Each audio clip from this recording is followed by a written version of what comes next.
আসন্ন জাতীয় সংসদ নির্বাচন ও গণভোটের ভোট গণনায় দেরি হতে পারে বলে জানিয়েছেন বাংলাদেশের অন্তর্বর্তীকালীন সরকারের প্রধান উপদেষ্টা ড. মোহাম্মদ ইউনূসের প্রেস সচিব শফিকুল আলম।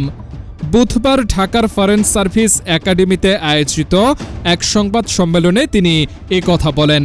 ভোট গণনায় দেরির কারণ হিসেবে তিনি বলেন, এবার সাধারণ নির্বাচনের পাশাপাশি রেফারেন্ডাম বা গণভোট এবং পোস্টাল ব্যালট রয়েছে। এ বিষয়ে যেন গুজব না ছড়ায় সেজন্য আপনারা আগেভাগেই সাধারণ মানুষকে জানিয়ে রাখবেন।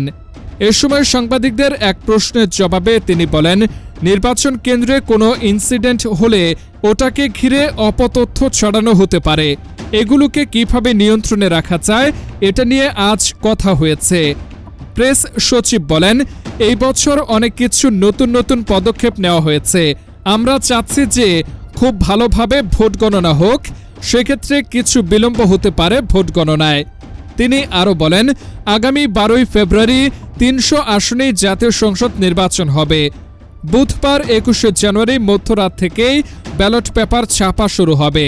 তিনি নির্বাচন কমিশনের সচিবের বরাত দিয়ে জানান, পাবনা 1 ও পাবনা 2 আসন নিয়ে সৃষ্ট জটিলতা দূর হয়েছে, তাই 300 আসনেই নির্বাচন হবে।